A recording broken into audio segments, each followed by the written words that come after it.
What's up, guys, and welcome back to another episode of the channel. Today we're going to be covering yellow cake. Now, the history of yellow cake goes back to the 1700s, but what we know today as yellow cake is not what they had back then. It was real bready and dense, and with leavening and new techniques, we have really turned the yellow cake into something light, fluffy, and delicate. So today on Versus, we're going to make a homemade yellow cake, and we're going to put it up against Dolly Parton's box cake. Now, the box cake has been around since about the late 60s, and currently in the United States, they sell about $2 billion a year worth of box cakes. So as far as popularity goes, the box cake wins by a mile. But the homemade yellow cake is a far superior product, or we hope so.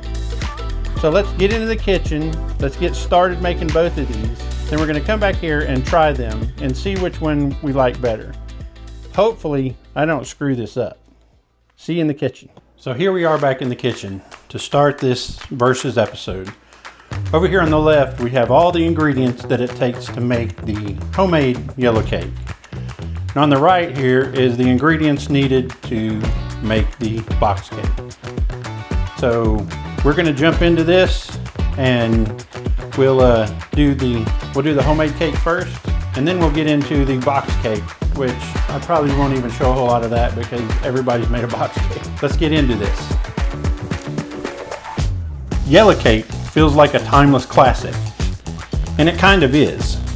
But the version we know today is actually the result of technology, ingredients, and American baking culture evolving together.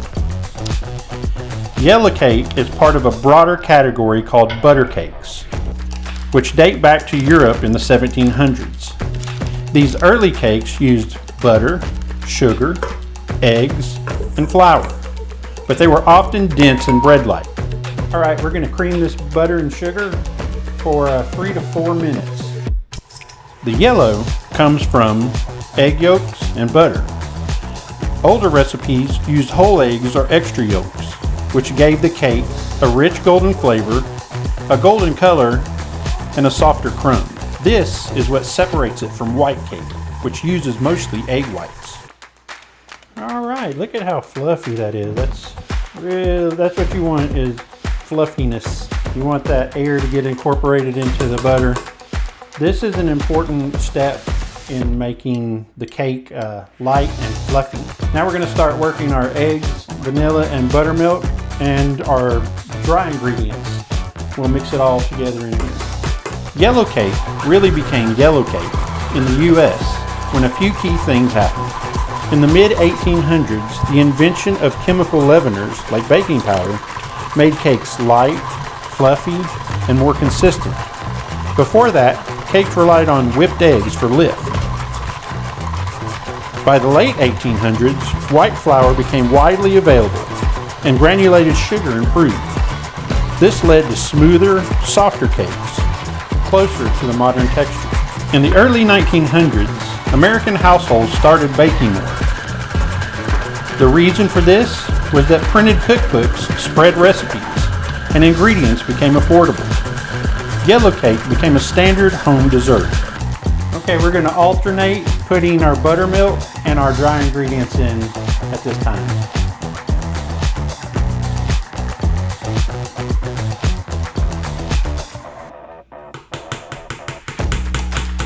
All right, at this point, we're going to divide it. I'm going to use a scale because we're going to do 3 layers, and I want to make sure they all weigh the same.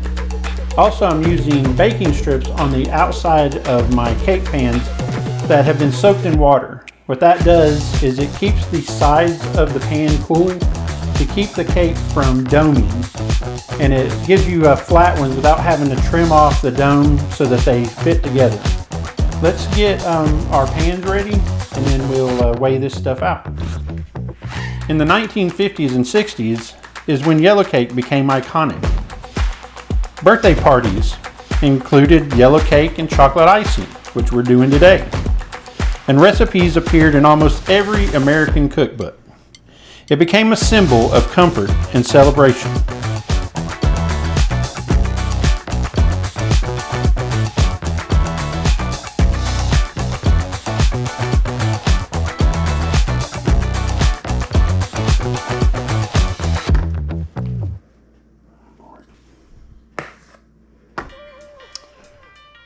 right, we got our 3 layers ready to go in.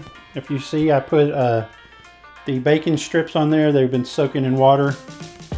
We'll see if that keeps it from forming a dome so that we can stack them without having to slice anything. So let's get them in the oven for about 22 to 27 minutes at 350. All right, we got those out of the oven and they leave a lot to be desired, but maybe they'll turn out fine once I put the whole cake together. Now we're gonna go ahead and make the box cake. I'm not gonna really film a whole lot of that because everybody's made a box cake. So let's get this done, get them cooled, then we'll put them both together and test them. I also got to make the chocolate icing for the homemade cake. In 1947, General Mills introduced Betty Crocker cake mix, which changed everything. At first, mixes only needed water, but people didn't trust them. So companies made a smart move. They required you to add eggs. This made home bakers feel like they were still baking, and yellow cake mix exploded in popularity.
So there you have it, folks.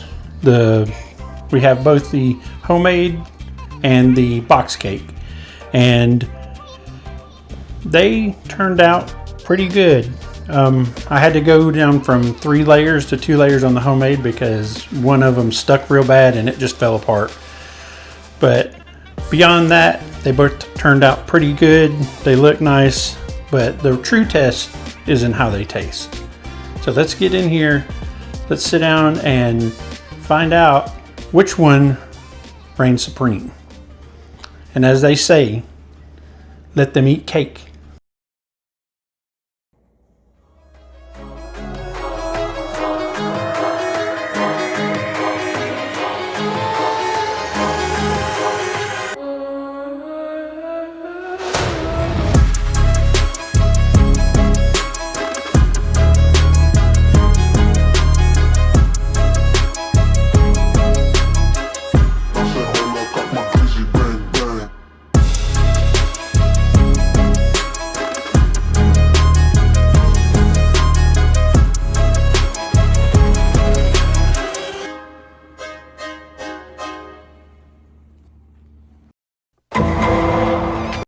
The verdict.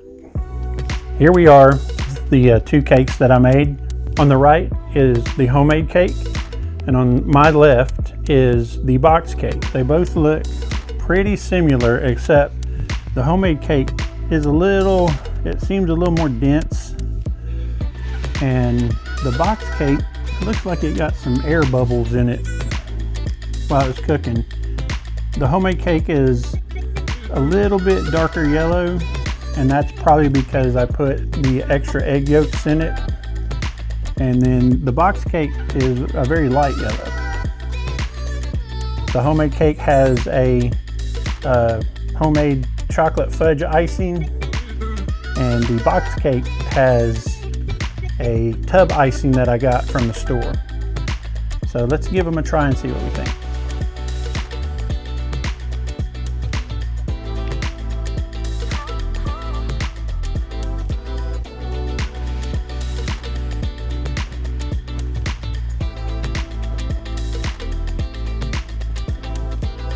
That tastes pretty good.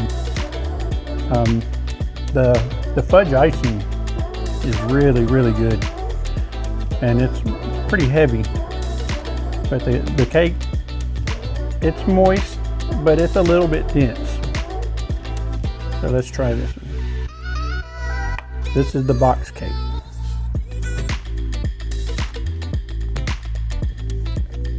Oh wow. That's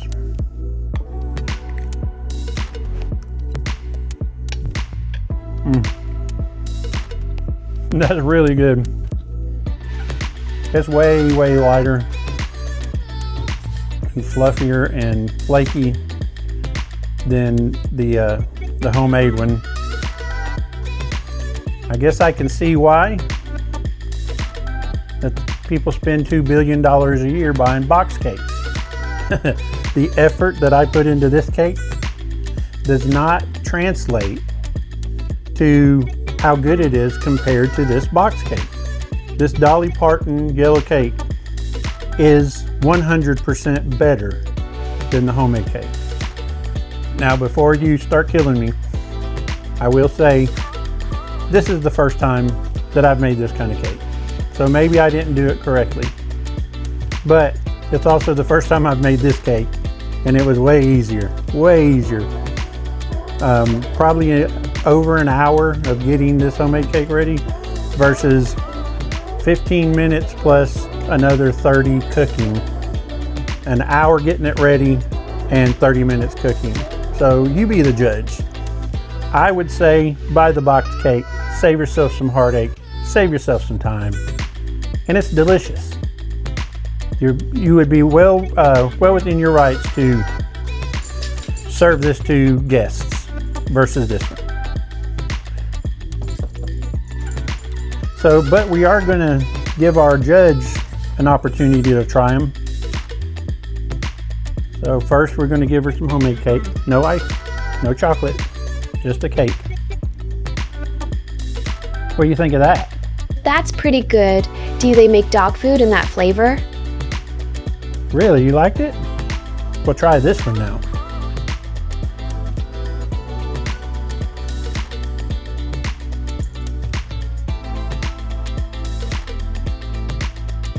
Is that one better? Wow, I'm not sure what a box is, but if that came out of one, then I'm a fan of boxes.